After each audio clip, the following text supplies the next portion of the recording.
Bom dia a todos. Me chamo Patrícia Nascimento, faço parte da equipe da organização do evento Prodão Week. Estou aqui para dar as boas-vindas a todos. Estamos no terceiro dia de evento. Esse evento ele conta com o patrocínio da Clearit, Lanlink, NTSec e Checkpoint e com o apoio das empresas Kaspersky, Iptrust, Grupo de Segurança da Informação da Presidência, Banco Interamericano de Desenvolvimento e Escola Superior de Advocacia da Ordem dos Advogados do Brasil, Bemol, Embratel, Fundação Paulo Feitosa e Evre. Aqui no momento, na nossa sala virtual, nós temos a presença da gerente de Segurança da Informação e Qualidade, Lilian Gibson, e os palestrantes Eduardo Neri e João Leão da Evre. Eu vou passar a palavra para a Lilian, mas antes eu queria avisar que o link geral de avaliação do evento vai ser publicado no Perguntas e Respostas da live e a lista de presença dessa palestra também. Aí eu peço que todos que estiverem presentes puderem preencher seu nome para recebimento de certificado. E para acessar o link de todas as salas das outras palestras que ocorrerão no decorrer da semana, basta acessar o site da Prodam. E as perguntas e comentários eles podem ser colocados no item de perguntas e respostas. E ao final a gente vai ler todas as mensagens. Agora sim, eu vou passar a palavra para a Lilian para dar boas-vindas ao nosso público e posteriormente aos nossos palestrantes. Bom dia, pessoal. Agradeço a presença de todos que estão nesse evento nessa semana, participando a cada dia. Agradeço aos patrocinadores e os nossos fornecedores que apoiam esse evento e parceiros. E hoje a gente vai falar um pouquinho desse processo de certificação da segurança da informação. E nada melhor do que uma empresa experiente com isso, que já tem vivido isso e pode compartilhar com a gente o que ela tem visto no mercado e se tem vantagem, se não, para as empresas que pensam em entrar nesse processo, tá? Então, eu vou passar a palavra para o Eduardo e depois o João Leite também vão se apresentar e eles que vão estar conosco agora de manhã nessa palestra. Obrigada, pessoal. Bom dia, vocês me escutam? Sim, bom dia. Sim. Ok, ótimo. Bom dia então, bom dia a todos. Inicialmente, agradecer o convite aí da Prodam, da Lilian, do Lincoln Nunes, para a gente poder trazer um pouco da nossa experiência sobre o assunto. Eu sou da época de segurança de dados, né, onde existiam grandes computadores, que eram os mainframes, as informações ficavam totalmente centralizadas. Aí a gente, né, chegou na época de computador pessoal, chegou na época dos PCs, né, iniciais, onde eles não estavam nem conectados em redes, e onde a nossa maior preocupação, quando vieram os vírus, era receber um disquete, colocar um disquete no computador. Se a gente não colocasse o disquete no computador, não ia ter vírus ou coisas assim. E a partir dali, a gente visualizou o mundo para frente, voltado aí a sistemas, ambientes, onde o computador ele passou a fazer parte da nossa vida, né? Hoje nós temos uma extensão do nosso corpo que é o celular. A gente dorme normalmente do lado dele, quando acorda, às vezes nem dá bom dia para as pessoas que estão perto, mas dá um bom dia no celular, no WhatsApp, enfim. Então, cada vez mais as informações elas estão distribuídas e isso faz com que os ambientes das organizações precisem estar mais seguros, né? Eu vou fazer aqui uma breve abertura sobre o assunto. Eu participei de alguns processos de certificação na ISO 27001, da 27701, da própria Evre, que é certificada no assunto, né? Nós somos uma empresa especializada em cibersegurança, governança, risco e compliance. Então, eu costumo dizer que o nosso compromisso com o mercado está no nosso nome, está na nossa logomarca, né? A gente tem feito alguns projetos relevantes pelo Brasil relacionados a esses temas.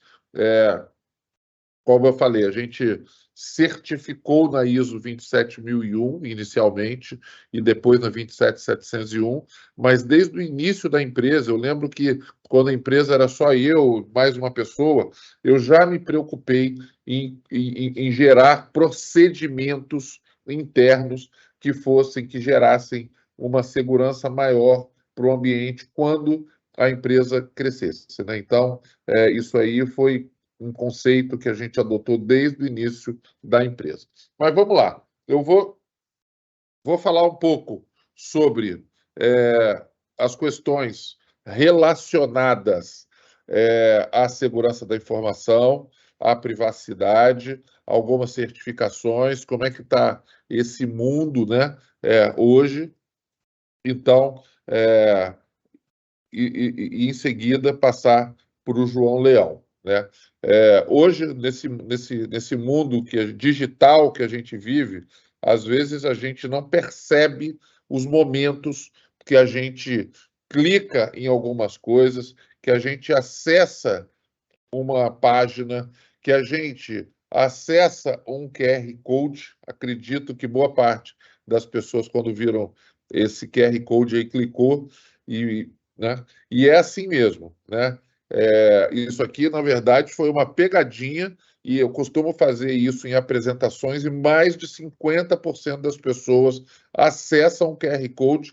Em momento nenhum eu disse que a gente que acessar esse QR Code ia ganhar uma Ferrari, né? Eu só induzi as pessoas a clicar, no caso aí, acessar um QR Code. Então, esse tipo, o crime organizado, eu vou falar sobre isso, cada vez mais está conectado nessas formas de atrair as pessoas e ganhar dinheiro em cima da gente, tá? Então, são os phishings no e-mail, são os phishings de USB e afins que fazem com que essas fraudes aumentem a cada dia, tá?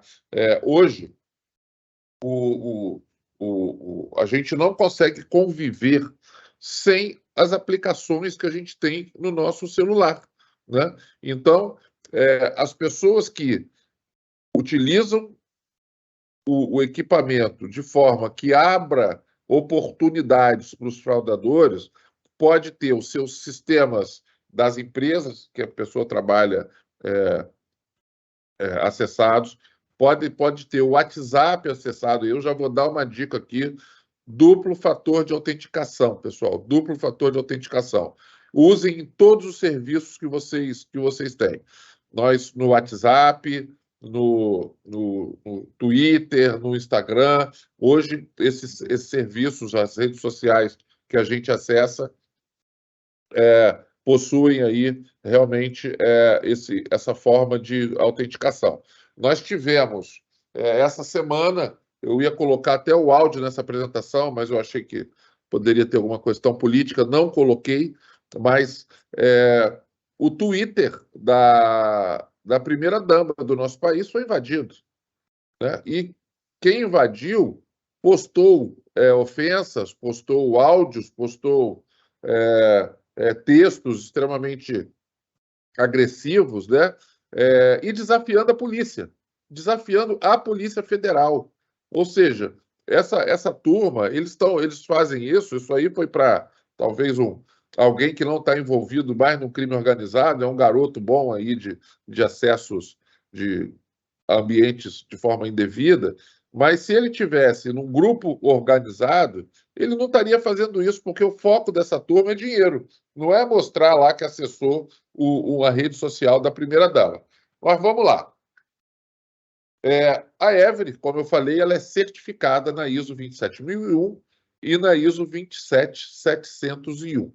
ISO 27001, Sistema de Gestão de Segurança da Informação, e ISO 27701, Sistema de Gestão de Privacidade da Informação.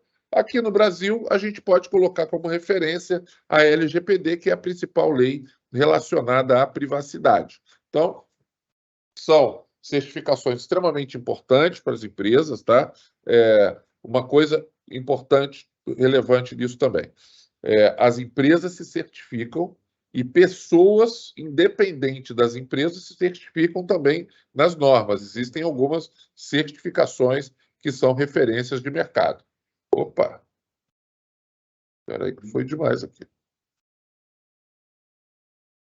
Vamos lá.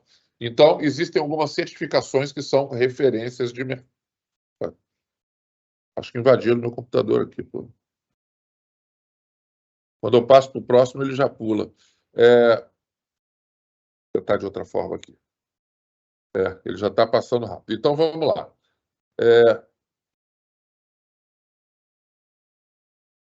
Vamos lá, pessoal. Eu vou fazer de uma outra forma aqui, que eu vou Acho ter que pode avançar. ter um atraso, hein? Eu vou avançar e voltar, aí resolve, não tem problema, tá?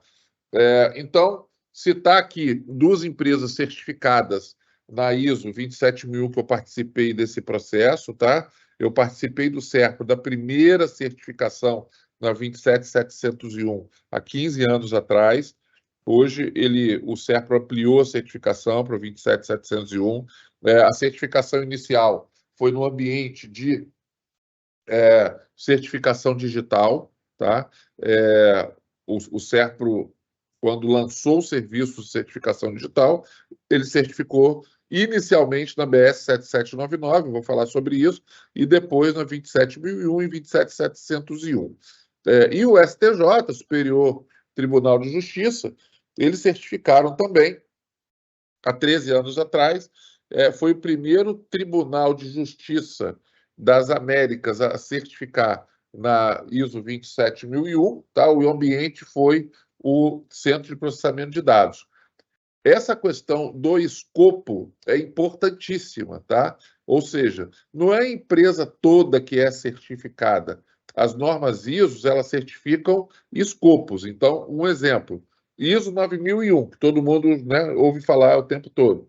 A ISO 9001, quando você vê assim, a empresa tal é certificada na ISO 9001. Não, é um processo ou processos da empresa que certificou na norma, tá? Então, isso aí é extremamente relevante na hora que a gente vai definir. A Every, por exemplo, definiu que seria o serviço de atendimento e suporte aos clientes, né? Sem os clientes, a gente não sobrevive, e a gente definiu que seria o processo mais difícil, né? Se a gente quisesse o mais fácil, escolheria qualquer outro, mas as duas certificações e recertificações a gente usou como referência aí no escopo, na verdade, o atendimento aos nossos clientes.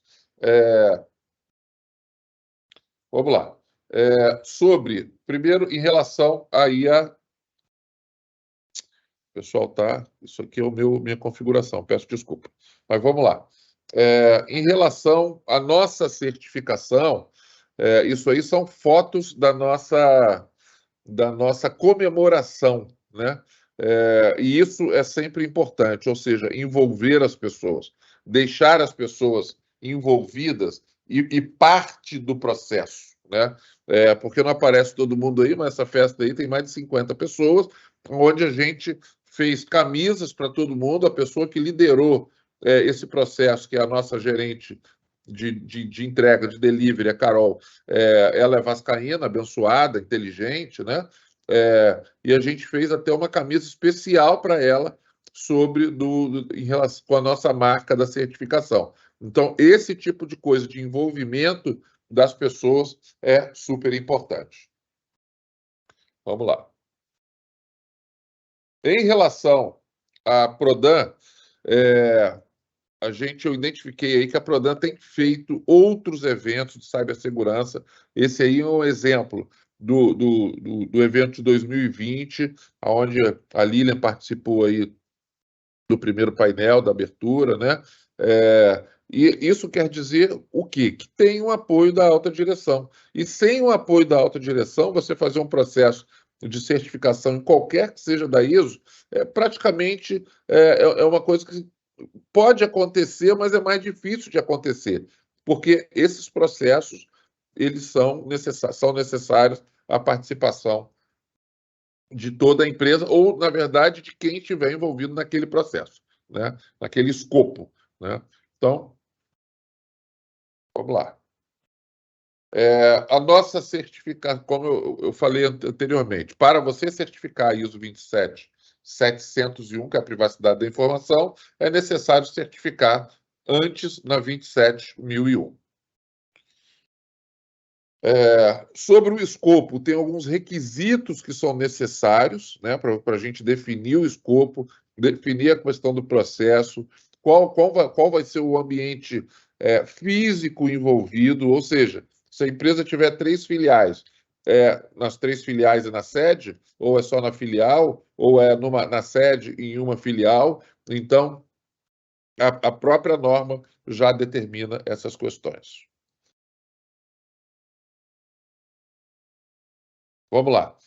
A comunicação interna é essencial, né? Aí são alguns exemplos da nossa intranet, onde a gente fez campanhas, a gente marcou uma comemoração, publicou o certificado, publicou também as fotos dessa comemoração, enfim. E todo o processo anterior de procedimentos, capacitação de pessoas, importantíssimo, foi tudo baseado em publicações na intranet.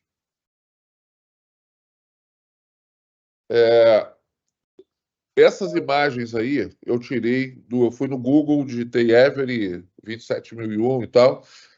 A comunicação externa é essencial também, tá? Ou seja, você mostrar que está seguro. Isso é importante para os parceiros, para os clientes e afins. E uma outra determinação que eu dei na empresa quando a gente certificou foi: olha, a partir de agora nós temos que melhorar.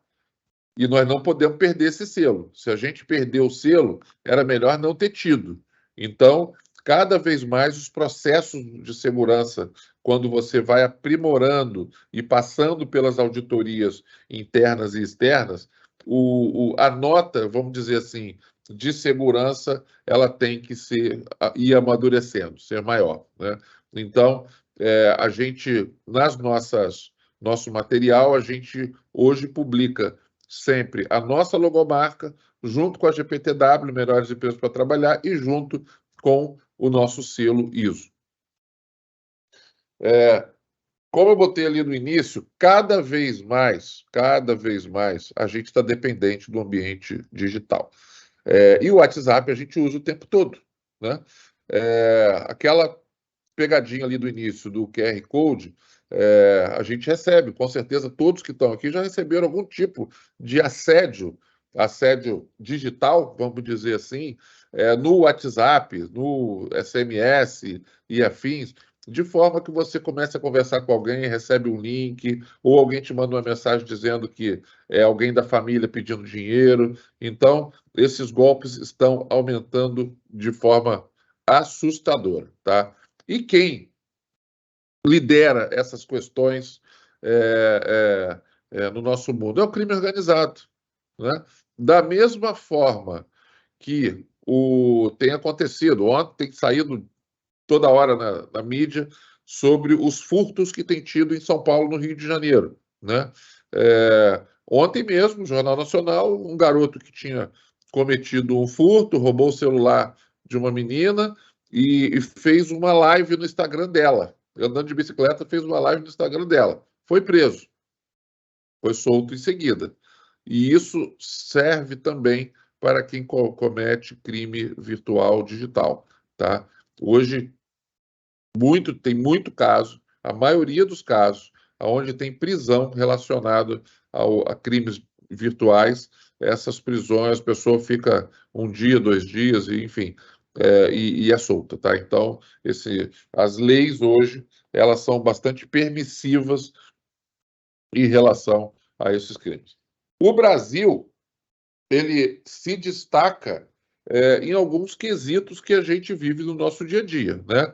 É a maior reeleição eletrônica do mundo, já há mais de 20 anos, é a maior declaração online de imposto de renda do mundo e é o maior usuário, tem a maior quantidade de usuários e maior quantidade de soluções digitais, tá?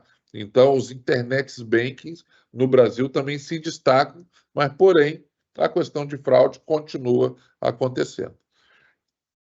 Se a gente olhar o que as grandes empresas estão fazendo na mídia, das suas propagandas, né? Então, por exemplo, o Banco Itaú, o Banco do Brasil, o Santander, o Bradesco, as propagandas deles hoje falam em privacidade, né? Aquelas histórias de alguém liga aí, qual o seu CPF e tal, aí a pessoa fala, eu sou treinado, eu não vou falar meu CPF não. Então, esse tipo de situação, de mudança até de cultura, os bancos hoje estão atuando fortemente.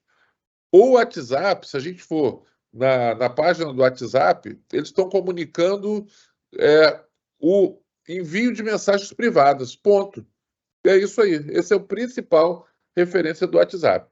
E o iPhone, da mesma forma. O iPhone, hoje, ele não fala que a câmera dele é melhor ou que ele tem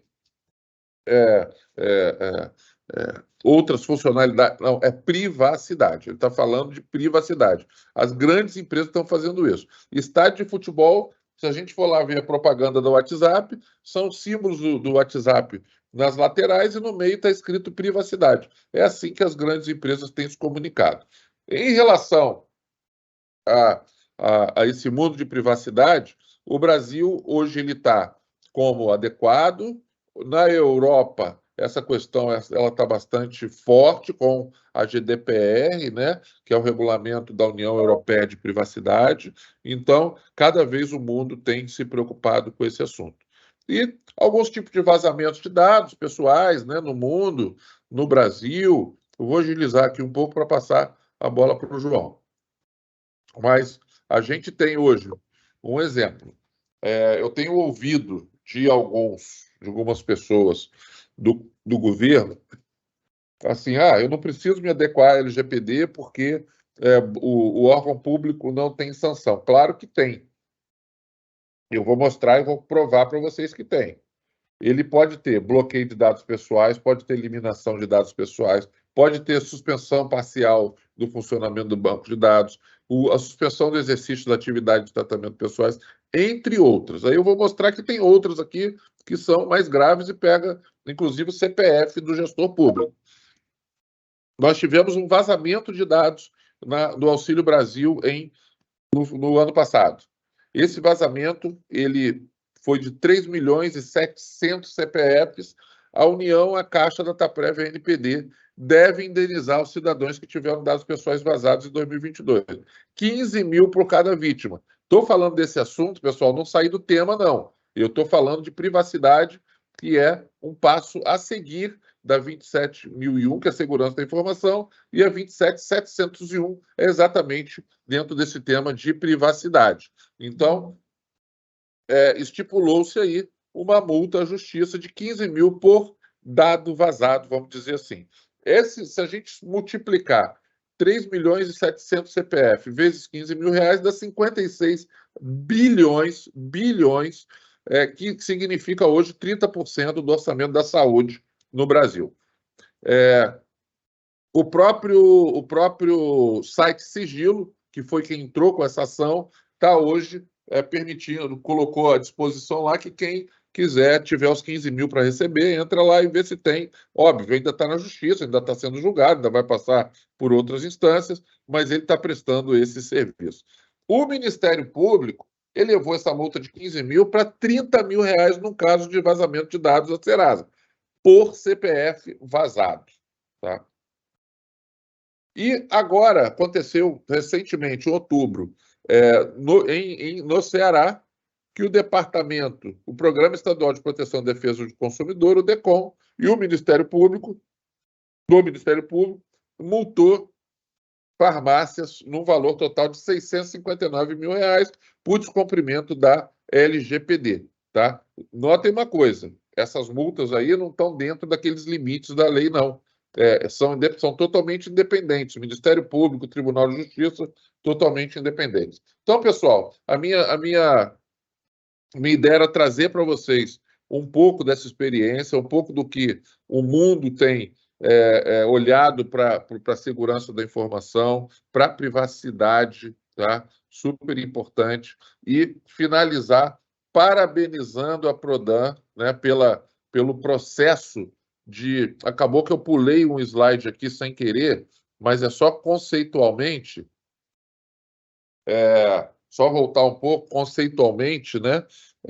Desde 1993, existem normas mundiais relacionadas à segurança da informação. Então, em 93 foi desenvolvido o Código de Prática, 95 a norma britânica, aí em 98 virou a BS 7799, a parte 2, aí em 99 a parte 1 e a parte 2 foram revisadas, enfim, até em 2000, aí virou a ISO 17799, né, em 2000, e em 2006 a gente teve aí a primeira 27001, que existe aí que é a grande referência no mundo relacionada à segurança da informação, tá? Então, só para fechar, agradecer, parabenizar a Prodan por essa iniciativa, parabenizar a Lilian pela liderança, ao Lincoln Nunes pela liderança. Não é fácil buscar certificações, tá? Quando a gente se compromete num processo desse, é um comprometimento para ganhar o jogo, né? É mais fácil ficar parado do que se mexer e entrar no desafio desse, mas parabéns, e a gente está totalmente à disposição de vocês, e agradecer de novo o convite. Eu vou passar para o João Leão. O João Leão, ele é um grande especialista no assunto, a gente trabalha junto aí há mais de 20 anos.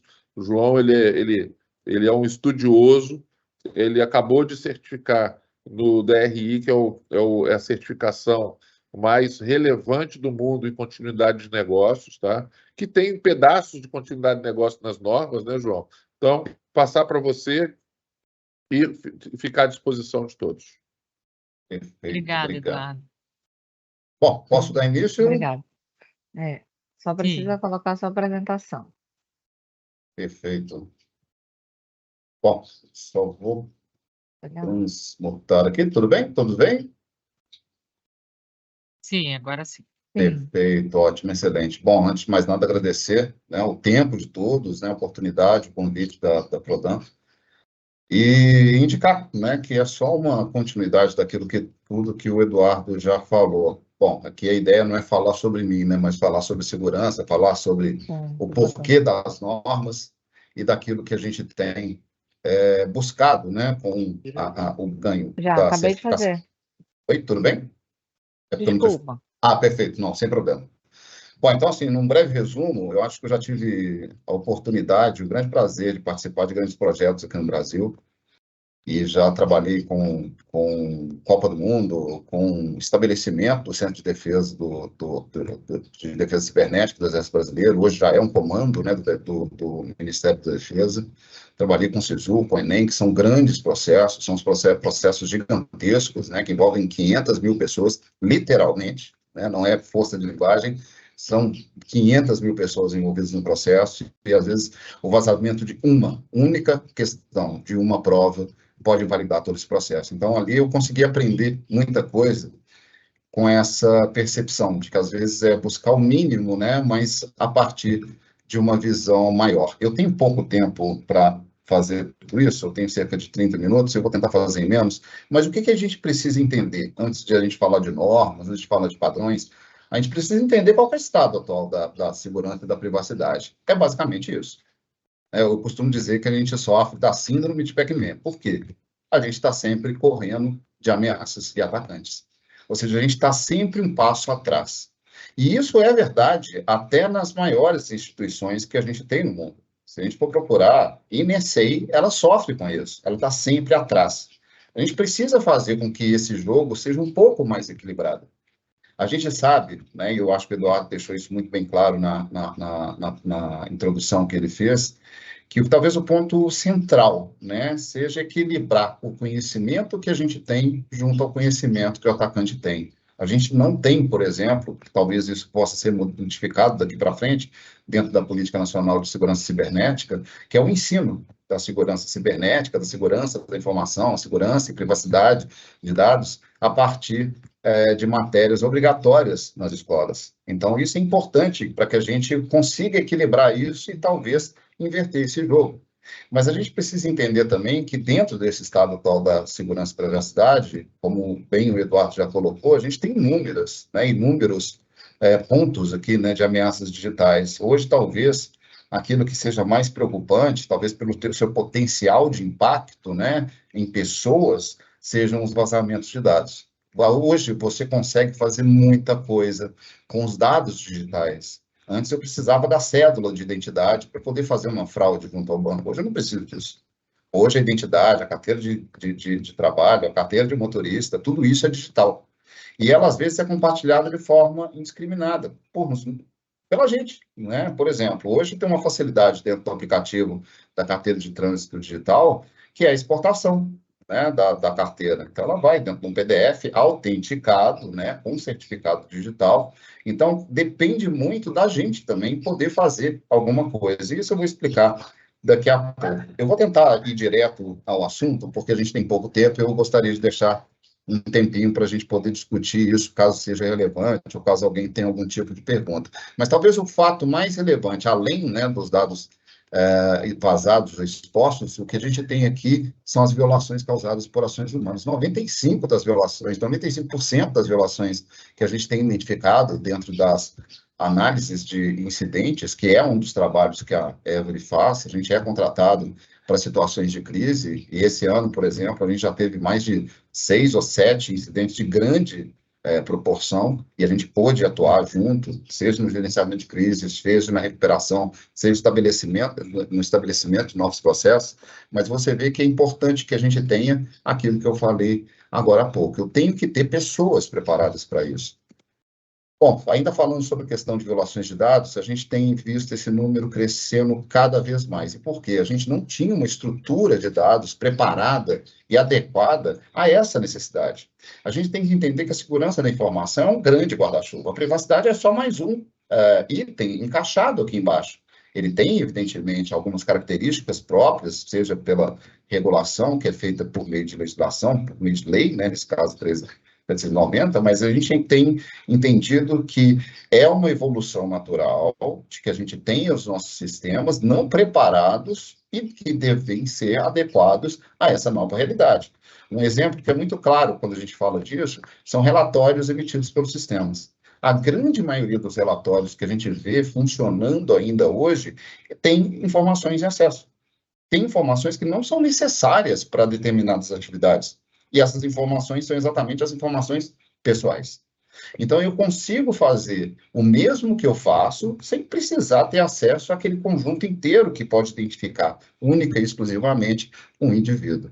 Então, é importante que a gente entenda que isso vai crescer ainda, essa questão de acréscimo aqui de 42% pode duplicar nesses próximos 2 anos, uma vez que, à medida que eu crio novos mecanismos de ataque também são criados. Então, vai ser sempre um jogo, né, de gato e rato, ou como eu coloquei ali, de síndrome de Pac-Man. Então, a gente precisa entender que isso vem num crescente contínuo, e eu não vou entrar em dados e detalhes de cada um desses casos que a gente teve até recentemente, mas é importante que a gente perceba que não tem mais distinção de onde eu procuro dado. A gente, às vezes, acha, fala, não, eu não trato dados pessoais. Não, trata sim. No menor nível, mas você trata minimamente dos dados dos seus funcionários, dos dados dos seus colaboradores.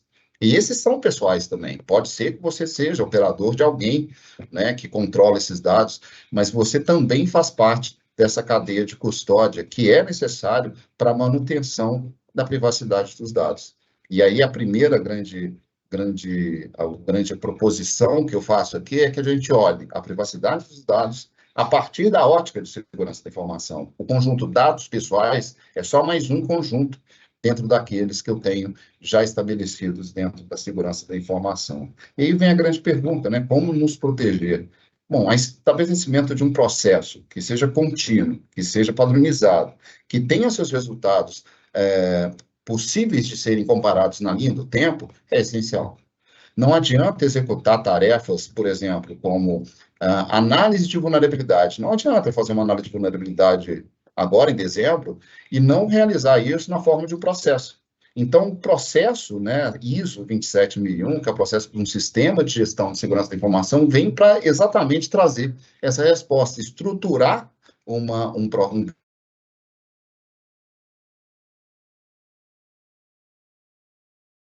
se permita a gestão. Esse é o grande passo. Não adianta eu ter ações isoladas, criar novos controles. Não é a TI que vai criar o controle, ela vai estabelecer ou sugerir um controle a partir da necessidade dos seus clientes, né? Sejam internos, externos, seja sociedade. A gente precisa entender que ali é uma consequência, né? Mas não a origem, né, da necessidade. Então, basicamente, dentro desse processo, a gente tem fases até bem estruturadas, né? Eu não vou entrar em explicação, mas é importante que a gente entenda alguns pontos-chave que também são necessários quando eu for fazer a minha evolução natural a 27701. Talvez aqui o primeiro ponto, dentro da iniciação, é sempre obter o apoio da alta direção. O Eduardo já comentou sobre isso anteriormente, mas é importante que a gente a minha organização, se eu não tiver o apoio e a declaração clara da alta direção sobre esse direcionamento, sobre essa vontade de estabelecer a segurança da informação como um processo orgânico dentro da minha organização. Bom, depois dessa iniciação, eu tenho que colocar alguns pontos aqui, eu tenho que definir políticas, tenho que definir normas, tenho que definir procedimentos.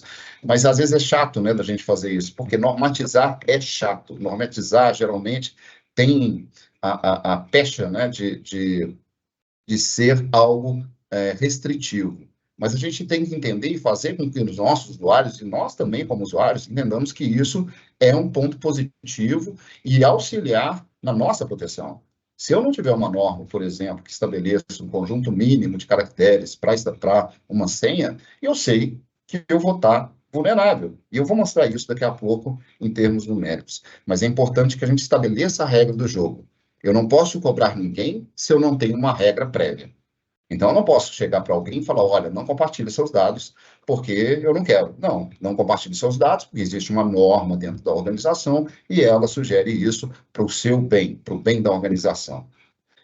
A gente vai fazer uma avaliação depois disso, e aqui talvez tenha um ponto principal, e ele não está no meio aqui por acaso, que é avalie riscos. Todos os processos de gestão de segurança da informação e privacidade de dados é calcado nesse ponto central. Na verdade, a gente vai ver que daqui a pouco que esse é o ponto central para todas as dinâmicas que a gente tem dentro da organização. Hoje o mundo está sendo direcionado ao gerenciamento integrado de riscos, ou seja, tudo é centralizado ao risco. A minha decisão é baseada nos riscos, na forma como eu enxergo as possibilidades de impactos positivos ou negativos dentro da minha organização ou dentro dos meus objetivos da organização. Então, é importante que esse ponto seja fixado dentro da organização, seja algo nativo, seja algo natural dentro da minha organização, seja na gestão, seja na minha operação. Aqui vem um dos pontos que eu gosto sempre de frisar, que é o monitoramento. Eu preciso saber se eu estou andando ou se eu estou, se todos os passos que eu sigo, se todas as implantações, se novas tecnologias, se novas ações, se novas regras que eu estou colocando ali estão fazendo sentido. E a medição disso é importante que seja feita sempre direcionada aos objetivos estratégicos da organização. Eu não posso fazer com que a segurança da informação ande descolado, ou destacado, né, daquilo que a organização quer. A segurança da informação e a privacidade de dados têm que andar como facilitadores, eles têm que ser implementados como facilitadores desses objetivos. Não adianta. Uma coisa que eu sempre costumo falar nos nossos projetos é, se a segurança está atrapalhando o processo, quem está errado é a segurança. Ela está sendo inconveniente ou aplicada da forma errada. Eu preciso fazer com que a segurança alavanque meus processos, que ela permita que o meu processo seja mais eficiente, que os meus produtos sejam melhores. Não o contrário. Eu não posso fazer com que haja um decréscimo, né, da minha eficiência por conta de controles de segurança. E, por fim, a gente sempre buscar a certificação. A certificação, eu costumo dizer que ela não pode ser a causa de nada, ela é consequência de tudo aquilo que eu fiz. Né? E se eu começo um projeto falando, não, eu quero a certificação, não, então já começou errado. Eu quero estabelecer um sistema de gestão de segurança da informação que melhore meu processo, que me permita ser melhor, que permita a segurança dos meus dados, que permita que eu tenha uma privacidade daqueles que confiam em mim de forma adequada. E isso tudo é um processo contínuo. Embora esse desenho não tenha sido mais adequado, né, por não indicar um ciclo, toda vez que eu chego ao final, eu volto ao começo, trazendo tudo aquilo que eu não consegui resolver, trazendo todas aquelas mudanças no meu ambiente para dentro de um novo ciclo. Então, a gente tem que entender que, embora o estabelecimento de um sistema de gestão de segurança da informação seja um projeto, o processo do sistema é algo contínuo, que nunca vai morrer dentro das organizações. A gente precisa fazer isso todo ano ou a cada 18 meses, da forma como eu defini o meu ciclo. E uma coisa que é importante, e aí voltando naquilo que eu tinha dito anteriormente, é essa visão de risk-centric, né, que é a parte de centralização do risco, né, ou de visão centralizada do risco, é exatamente isso. Tudo deriva do risco, tudo. A minha auditoria vai procurar aquilo que é mais relevante, aquilo que pode trazer mais impacto, aquilo que é mais custoso à organização em termos de impacto. A continuidade, mesma coisa. A segurança, mesma coisa. Terceiros, a mesma coisa. Conformidade, a mesma coisa. Então, eu tenho que entender que, independentemente do processo de sistema de gestão que eu estou estabelecendo, seja ele para a privacidade, seja ele para a segurança, seja ele para a qualidade, seja ele para o que for, ele tem que ser baseado nesse princípio. E não só pelo que eu estou falando, mas todas as normas direcionam este como sendo o processo primário para o estabelecimento e manutenção de um sistema de gestão. Evidentemente que existe, né, o ciclo de melhoria como sendo alvo principal, mas o ponto central de onde eu busco informações, de onde eu vou me direcionar, é exatamente o risco. E aí, falando em risco, a gente tem exatamente aquilo que pode nos trazer um pouco mais de conforto, né, se talvez eu possa colocar dessa maneira. Se eu tenho um risco, é evidente que eu preciso tratá-lo de alguma maneira. E aqui eu vou colocar alguns exemplos de controles que a gente tem. Ou seja, eu implemento controles e o entendimento sobre esses controles é essencial, porque ele tem que ser adequado à minha realidade e adequado ao valor daquilo que eu quero proteger. E eles podem ser administrativos, como normas, procedimentos, políticas, eles podem ser tecnológicos, como firewalls, como EDRs, XDR, enfim, uma sopa de letrinhas que a gente tem hoje, e podem ser também físicos, que a gente precisa entender que, às vezes, nem todo acesso lógico pode ser suplantado, por exemplo, por uma facilidade física que eu tenho de acesso a um equipamento ou a uma tecnologia que ali está implementada como controle técnico. Esse entendimento, eu acho que pode ser reforçado por duas imagens. Esse é um exemplo de controle ineficiente. Às vezes a gente pensa no controle pelo controle, e aqui o que eu quero provocar, embora seja algo, né, que não seja tão sério, né, quanto o assunto, mas é algo que acontece. Às vezes a gente pensa e se fixa tanto no controle que esquece para que ele está ali. Então é importante que eu pense sempre no risco e no controle e na sua eficiência, ou seja, eu preciso saber e fazer com que esse controle tenha eficiência sobre aquilo que ele está tentando minimizar em termos de impacto. Aqui acontece uma mesma coisa. Para que eu vou investir mais de R$1.000 dentro de uma fechadura se ninguém lembra, se ninguém vai utilizar, ou se eu vou deixar um código ligado a ela? É melhor deixar sem a fechadura. E colocar um outro controle que talvez seja compensatório, como, sei lá, por exemplo, um cofre, um armário trancado, talvez aí faça mais sentido. Então, a gente tem que sempre pesar e imaginar aquilo que pode ser o pior cenário, mas também pesar o custo do investimento que eu tenho e se aquilo ali vai ser realmente efetivo.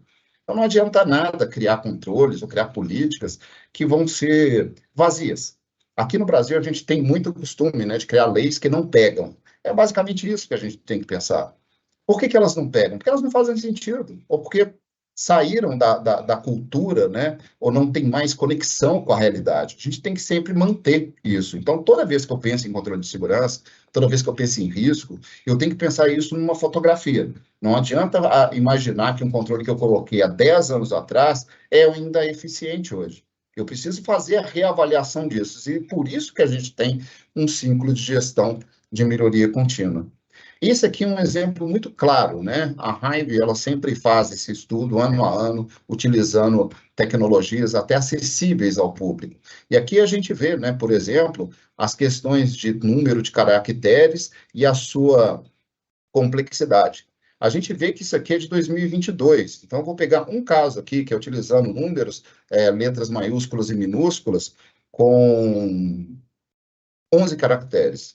Isso foi ano passado. Esse ano, eu saí de 3 anos para 10 meses. Ou seja, eu estou usando a mesma tecnologia, mas o poder de processamento já aumentou e, principalmente, tantos os casos de vazamento de dados ou de reconhecimento de senhas foram tão altos que hoje eu tenho dicionários de ataque que cobrem muitas, mas muitas senhas dentro do mundo. Então, aqui são tipos, e dá para a gente ter uma ideia muito clara, né, do poder de processamento que a gente tem tido e também da facilidade de criação de dicionários de ataque baseados em vazamentos de dados. Aquela grande verdade, né? Isso eu me incluo dentro dela. A gente, às vezes, utiliza uma mesma senha em 2, 3 serviços. Se eu perco ela uma vez, por que não utilizar em vários? É essa a grande teoria que está por trás dessa relevante, né, dessa relevante diminuição no tempo de descoberta de senhas. Então, a gente precisa entender que quando eu coloco para o usuário que ele precisa ter uma senha forte, que ele precisa ter isso, que ele precisa modificar ela há tantos meses, é isso aqui que eu tenho que mostrar. Eu tenho que mostrar para ele que hoje é possível, sim, eu fazer, às vezes, a descoberta de uma senha de 10 caracteres com letra, número, caractere especial, maiúscula, minúscula, em 2 semanas. Aí vem a grande realidade do que a gente comentou há pouco sobre os controles. Eu preciso criar outros controles, não é só trocar a senha, não é só fazer com que o usuário... Eu preciso também ter sistemas preparados que impeçam, por exemplo, a utilização contínua de uma mesma senha ou de testes de senha. Ou seja, eu tenho que fazer bloqueios preventivos, bloqueios temporários. Eu tenho que criar novos mecanismos que me auxiliem a fazer com que isso seja evitado.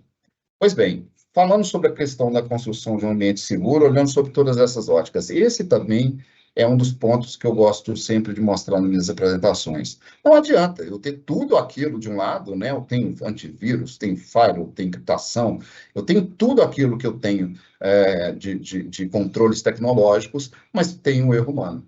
E falando em erro humano, aqui tem uma grande lição para a gente. Sempre que eu tenho usuário, olhando aqui numa visão de camadas de proteção, o usuário, ele é o meu primeiro ponto de falha. Em muitos casos, ele é o meu primeiro ponto de falha, mas ele também é a minha última barreira de proteção. Então, para que lado que a gente quer ir? De como que a gente quer identificar isso dentro da minha organização? Como que eu quero que isso seja utilizado dentro da minha organização? Como que eu quero que o usuário seja utilizado, né? Se a gente pode falar dessa maneira, mas utilizando a expressão de forma adequada, o usuário, para mim, tem que ser a minha última barreira. Ou seja, se tudo falhar, eu ainda posso contar com o meu usuário. Eu ainda posso colocar ele como o meu último recurso de proteção, e não o primeiro ponto de falha. E qual a diferença desses dois casos? O treinamento, a conscientização, a adequação de cada um deles e a conscientização deles sobre o seu papel. Se eu consigo passar essa mensagem de maneira eficiente, eu com certeza consigo construir um ambiente mais eficiente e seguro dentro da minha organização. Evidentemente, isso não impede ou negligencia qualquer outros pontos das outras camadas, mas fazer com que o usuário se sinta parte desse processo é essencial para que eu tenha a proteção dos meus dados. Aí vem a grande pergunta. Tá, tudo bem, tirei a 27001, tenho processos estabelecidos, sou orientado a riscos, tenho controles que são revisados, faço análise crítica, mas a gente para aí? Não. A gente precisa fazer com que isso seja evoluído. E como eu disse no começo, a gente tem uma ideia de que privacidade é algo novo. Não, na verdade, é só uma classificação de um tipo de dado que vem da segurança da informação. Não existe nenhum controle aplicável, né, para a segurança da informação que não seja aplicado à privacidade. Evidentemente, a gente tem dentro da privacidade, né, dentro da 27701, algumas coisas diferentes. A gente tem hoje uma legislação muito mais específica, né, e talvez até mais rígida para a privacidade do que a gente tem para a segurança da informação. Por exemplo, órgãos da administração pública federal, direta e indireta, ela tem direcionamentos claros, né, diretrizes claras emitidas pelo DSI, antigo DSIC, né, da Casa do Gabinete de Segurança Institucional da Presidência da República, que tem um direcionamento, é uma regra, ou seja, ali eu tenho, mas dentro da administração, fora da administração pública, né, dentro das outras esferas, sejam estaduais, municipais ou até empresas privadas, eu não tenho uma legislação tão clara, né, tão rígida quanto eu tenho com a LGPD. Mas é importante que a gente entenda que se eu fazendo uma coisa, automaticamente eu estou preenchendo outra. Então, por que não pensar isso de uma forma um pouco mais orgânica? Os princípios da privacidade que a gente deve utilizar, e talvez o que seja, eu não vou passar aqui por toda a norma, tá? Eu acho isso chatíssimo, e eu tenho pouco tempo também para terminar essa apresentação, mas o que eu quero colocar aqui de forma um pouco mais didática é exatamente aquilo que importa, né? Então, os princípios da privacidade é ser o quê? Proativo, ser preventivo. Ou seja, eu tenho que me antecipar aos fatos, eu tenho que criar controles antes deles ocorrerem. E não sejamos tolos. Vai acontecer. É uma questão de tempo, né? Se vai ser pequeno, se vai ser grande, se vai ter muitos registros ou poucos registros, não importa. Vai acontecer. Então, quanto mais eu me antecipar a isso, quanto mais eu me preparar, tanto melhor. A privacidade deve ser padrão para os sistemas. Era muito comum a gente ter requisitos de negócio para o sistema, regras de negócio para o sistema, e nada de segurança. A segurança ficava por último. A gente já tem que pensar toda a regra de negócio para um novo sistema como parte integrante da segurança. Seja da segurança, seja da privacidade. Então, eu tratando esse tema desde o início, eu consigo evitar retrabalho lá no fundo, né, lá no final da minha esteira de desenvolvimento. A privacidade tem que ser incorporada ao projeto, como eu acabei de dizer, tem que ter uma funcionalidade total, ou seja, eu tenho que ser funcional dentro da minha perspectiva para o negócio, mas também para o meu processo de privacidade. Eu tenho que manter a segurança sempre de ponta a ponta, durante todo o ciclo de tratamento. Uma vez que eu coletei, uma vez que eu inseri esse dado pessoal de alguém dentro do meu âmbito de atuação, eu sou responsável por ele. E eu preciso saber por onde ele caminha, quem utiliza, em quais formas ele pode ser utilizado para que eu possa aplicar controles adequados. Eu tenho que sempre dar visibilidade àquilo que eu faço e também dar transparência. Ser transparente não é uma atitude de exposição. Pelo contrário, se eu sou transparente nas minhas comunicações, por exemplo, eu tenho grandes possibilidades de não sofrer uma sanção. Ou seja, se eu escondo aquele incidente, por exemplo, se eu não faço a gestão desse incidente de forma adequada, se eu não faço as comunicações de forma adequada e no tempo adequado que a legislação me pede, eu com certeza estou fadado a sofrer algum tipo de sanção lá na ponta. E, por fim, ter sempre o respeito pela privacidade do usuário. Esse talvez seja o ponto nefrálgico, né, do que a gente tem dentro da privacidade. Eu respeitando o usuário, respeitando os dados de quem me confiou esses dados, eu já tenho meio caminho andado para ter sucesso na implementação. E falando nisso, né, qual que é a relação, né, entre a 27001 e a 27701 ou 27002? A gente tem algumas diferenças e algumas similaridades que eu vou mostrar agora. Eu vou mostrar como que ela se estende, né, sem ser tão chato, né, durante uma apresentação, e quais os benefícios dessa integração. Bom, o primeiro benefício da integração é, uma vez tendo estabelecido um sistema de gestão, o sistema de gestão é único.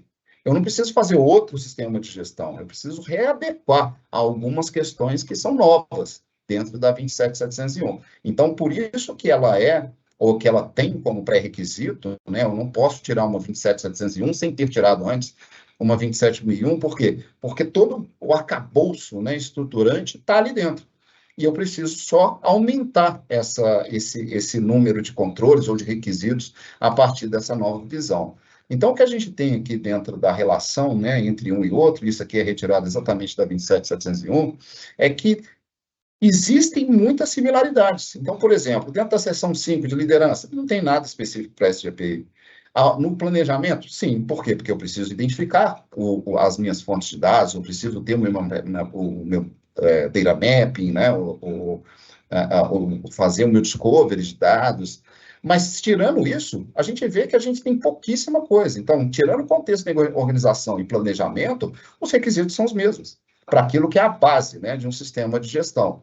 mas a gente vê que são questões muito mínimas, né, para que me impeçam de seguir esse caminho lógico, né, esse caminho natural de evolução a 27701. Explorando um pouquinho mais, né, a gente pegando todas as extensões de termo, por exemplo, a gente vai ver que a gente só coloca a palavra privacidade. A gente vai sempre incluir a palavra privacidade. Então, objetivos de segurança da informação se transformam em objetivos de segurança da informação e privacidade. Os requisitos de segurança da informação se transformam em requisitos de segurança da informação e privacidade. O tratamento de riscos de segurança da informação são tratados como riscos de segurança da informação e privacidade. Então, a gente tem, naturalmente, eu não gosto muito da palavra, mas existe uma sinergia entre os dois temas. E a gente tem que aproveitar isso como um benefício. Se eu já estou, né, com essa facilidade de ter um sistema de gestão de segurança da informação já estabelecido e reconhecido por uma certificação, eu tenho que correr contra o tempo para poder fazer com que ele seja mais amplo, incluindo aí as questões de privacidade. Aí, voltando às questões de relacionamento, tem 3 pontos aqui que a gente tem, 4 pontos, né, na verdade, que a gente tem uma grande diferença. A gente vê que tem muita similaridade, como eu já tinha mostrado anteriormente, mas o que a gente inclui aqui? A gente tem outras diretrizes para controladores de dados pessoais, tem diretrizes para operadores, evidentemente, porque eu tenho esses 2 papéis, né, esses grandes papéis dentro da estrutura solicitada, né, pelas normas e legislações de privacidade de dados, e tem algumas referências específicas de controle. Ou seja, tem um foco, talvez, um pouco maior, né, na questão do tratamento do dado, né, tratamento do dado durante seu ciclo de vida. Então, esses são os pontos que a gente vai ter algum tipo de diferença em relação àquilo que eu já pratico a segurança. Mas não quer dizer que eu vou criar novos controles. Existe, claro, né, a relação de processos e procedimentos obrigatórios, né, e também declaração de novas funções, como, por exemplo, estabelecimento de um DPO, né, a forma de comunicação, tudo isso é novo, não tem dentro da segurança da informação, mas é importante que a gente saiba que grande maioria, né, a grande maioria dos controles que eu já tenho estabelecido para segurança da informação, eu vou utilizar ou readequar com algumas pequenas modificações para atendimento a nova legislação, ou a nova padrão de comportamento, que seria a ISO 27701. Pois bem, o que ele traz ali, né, como novos requisitos? A gente tem orientações para garantir a legalidade do tratamento de dados pessoais, obter o consentimento dos titulares, proteger os direitos dos titulares e realizar avaliações de impacto na privacidade, e além de notificar as violações. Então, no frigir dos ovos, né, se a gente pode colocar essa expressão, é exatamente isso. Ou seja, se eu tirar aqui a palavra segurança e substituí-la pela privacidade, evidentemente que eu vou ter muita similaridade, mas evidentemente também que eu vou ter novas informações ou novas necessidades às quais eu tenho que me adaptar. E aqui estão exatamente aquelas principais que a 27701 traz como orientação distinta daquelas que já são estabelecidas pela 27000. Bom, só falar rapidamente sobre desafios de implantação. A primeira coisa, que eu acho que é o mais desafiador em toda a implementação de LGPD, ou implementação de privacidade de dados, é identificação e categorização de informação. Sem isso, desculpa, mas eu não tenho como aferir a eficiência de controles, porque eu não sei qual que é mais relevante, qual que é menos relevante, em qual sistema que está, em qual base de dados, por que utilizo, qual o processo nativo daquela informação. Então, eu preciso, sim, ter um mapeamento claro sobre isso. Eu preciso fazer a gestão de riscos de privacidade, são riscos específicos, né, uma vez que existem sanções específicas também. Preciso fazer o engajamento das partes interessadas, aí dando especial atenção aos meus usuários. Eu preciso fazer com que eles entendam que são parte importante e mais do que relevante dentro desse processo. E, por fim, fazer essa avaliação de conformidade sempre. Ou seja, eu preciso saber se eu estou atendendo plenamente aquilo que a legislação pede. Aqui a gente está falando de uma norma, né? De uma norma padrão ISO, mas ela não tem força de lei. A minha orientação tem que ser sempre aquilo que é maior, e o maior é a lei. Então, eu sempre olho para a lei, busco me adaptar e criar o meu sistema de gestão de privacidade de informação adequado a ela.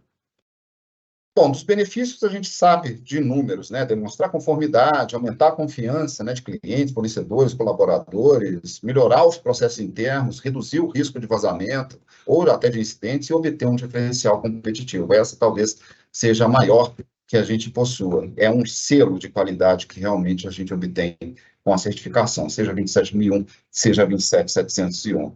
Bom, só como passo para a implementação aqui pós 27001, a gente realiza uma análise de lacuna, exatamente para a gente saber o quão distante a gente está ou o que precisa ser adaptado dentro dos meus normativos, dentro dos meus procedimentos, dentro das minhas estruturas de processo. Desenvolvo os novos processos e políticas, né, os procedimentos e políticas, treino e conscientizo. Esse talvez seja, de todos aqui, esse talvez seja o mais importante. Então, eu preciso ter as pessoas próximas a mim dentro desse processo. É elas, né, desculpa, o português também foi assassinado aqui, são elas que fazem com que isso seja verdade. Até as auditorias são feitas em cima de pessoas, né? A busca pela evidenciação da implementação de determinado processo, de utilização de um determinado procedimento, é feito com pessoas, não é feito em sistemas. Então, é importante que a gente sempre faça isso. E, por último, a gente sempre monitore e revise. Só numa visão clara e rápida, né, já extrapolando bastante meu tempo, eu só queria colocar aqui como que a gente tem reconhecido. A gente utiliza esse tipo de método aqui, até bem simplificado, né, ou bem resumido, mas ele é muito pragmático. A nossa implementação, a implementação da Everly, né, sempre que a gente é instado a ajudar alguém, a ajudar uma empresa, dentro desse processo, seja de certificação de 27001, seja de 27701, é operar um CSOC, criar uma estrutura que me permita identificar de forma prévia, né, de forma rápida, tempestiva, qualquer sinalização de eventos adversos dentro da minha rede ou dentro da minha estrutura de processos. Sabendo isso, ou seja, eu tenho uma grande fonte de informação, aí eu consigo estabelecer todo o resto. Mas sem isso, eu não consigo fazer nada. Tudo isso fica muito vazio. Eu vou ter processos que talvez não reflitam a minha realidade, porque eu não conheço a realidade.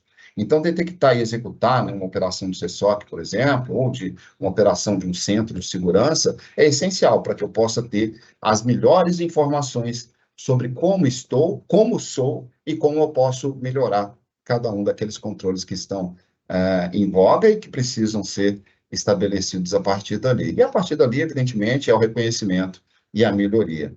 Pois bem, o que eu tinha para colocar para vocês era isso. Espero que eu tenha passado por todos os pontos que a gente se propôs a fazer e queria deixar aqui também o meu agradecimento pelo espaço e também a minha disponibilidade para qualquer dúvida ou até para trocar algum tipo de ideia. Eu adoro conversar, né? Já deu para ver que eu falo demais, mas eu estou aqui para o que precisarem. Espero que tenham um excelente dia e restante de evento. Obrigado. Obrigada, João. Muito obrigada, excelente apresentação. Obrigada de novo, Eduardo. Nós temos duas perguntinhas aqui, não, é uma só, um complemento, né? Hora do Patrícia, almoço. pode fazer? Tá, A gente está concorrendo com o almoço. deixa eu ver aqui.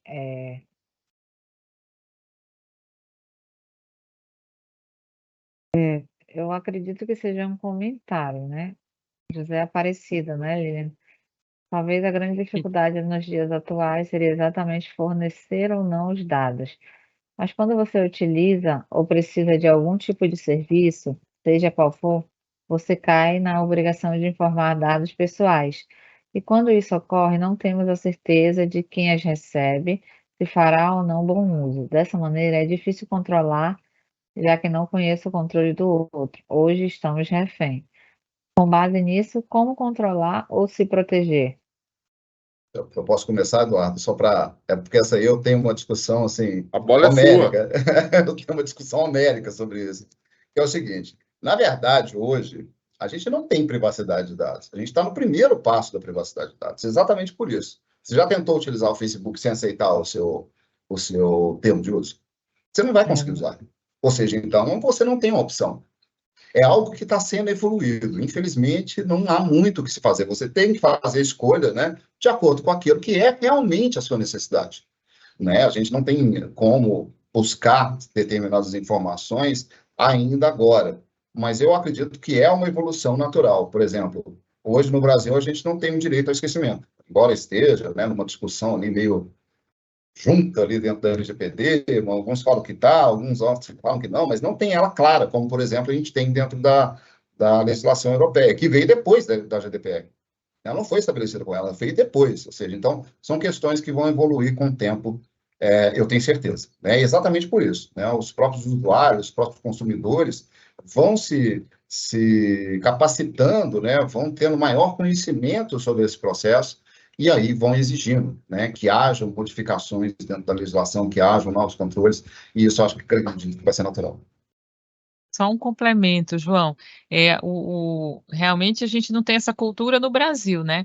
E aí, quando a gente começa a falar em proteção, a gente também, como usuário, a gente pode passar a exigir das empresas Claro, essa transparência que você falou aqui, por exemplo, você não sabe se ela vai controlar, o uso que ela vai fazer, isso tudo já é previsto por lei. Então, a gente também tem como começar a cobrar, olha, não está no seu site como você trata dos meus dados, eu não sei com quem você exato, compartilha. Então, também é nosso papel estar lá cobrando das empresas essa obrigação legal que já existe, né? Um monte de coisa sem exato, regulamentação, mas tem coisa que já está lá. Então, as empresas não estão fazendo apropriadamente ou por desconhecimento, né?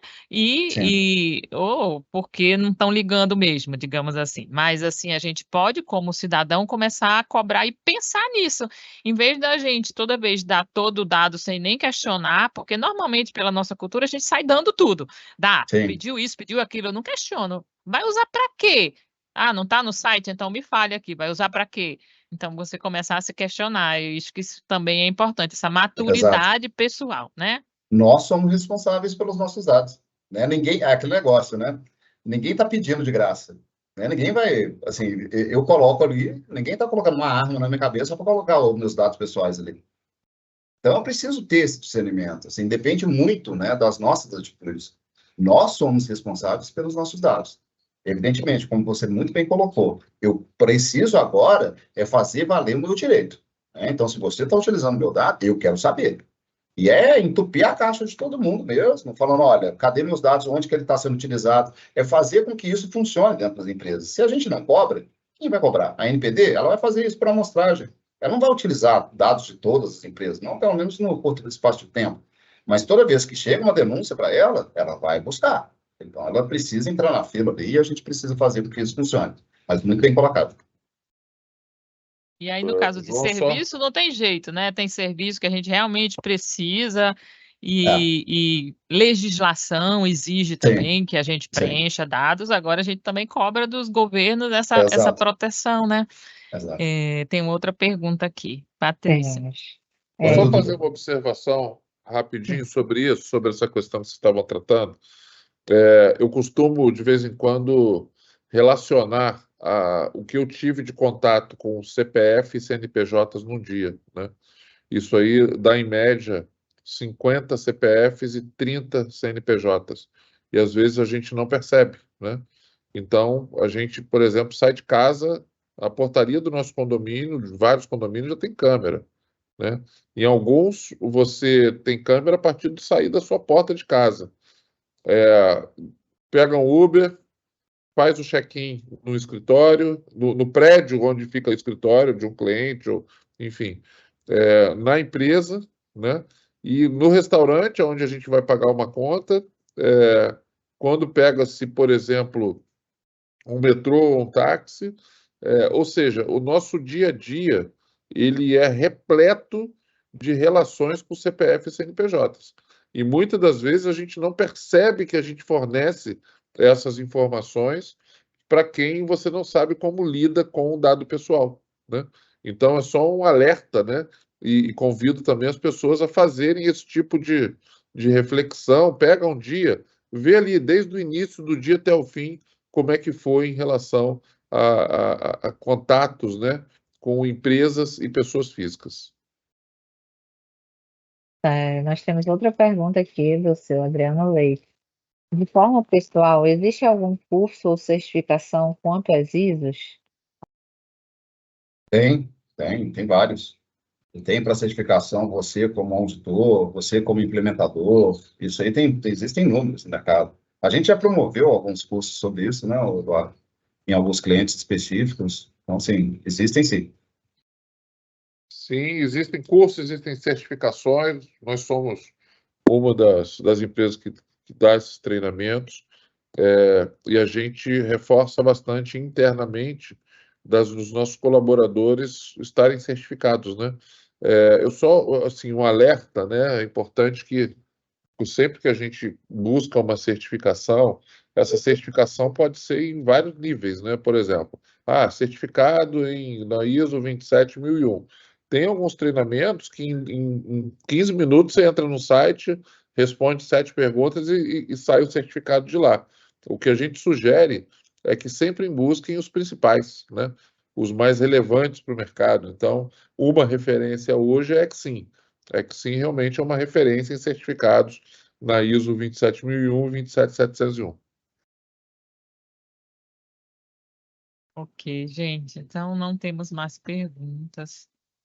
Agradeço muito a colaboração de vocês no nosso evento. Com certeza foi muito proveitoso para o nosso público aqui. Gente, obrigada pela parceria. A gente que agradece, Lília. Boa tarde a todos. Bom dia, né, para vocês, a todos. Bom dia. E boa tarde. Nós realmente estamos à disposição de todos. Boa tarde a todos, gente. Obrigado.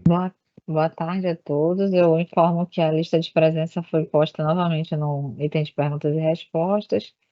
Se todos puderem preencher, a gente agradece. E tem a avaliação do evento, Patrícia, tá no link? Bota de novo também Vou aqui. colocar. Gente, então, por favor, quem precisar do certificado, ou não, né, mas preencham aqui a lista de presença e façam a avaliação do nosso evento. Agradecemos muito. De tarde teremos mais palestras, tá, pessoal? De tarde nós vamos ter o Gabinete de Segurança Institucional da Presidência da República, que vai compartilhar com a gente o que eles estão organizando estrategicamente, né? A modernização da segurança da informação no Brasil, toda a parte de legislação estratégica, política, e depois também nós vamos ter a DSERV, que dá treinamento, da EXIM, vários outros treinamentos de proteção de dados pessoais, e depois a gente vai ter com eles um sorteio também de curso de LGPD, então fiquem atentos e participem. Obrigada, pessoal. Obrigada a todos. Até mais. Tchau, Eduardo. Tchau, João. Obrigada. Tchau. Tchau, tchau. Obrigado.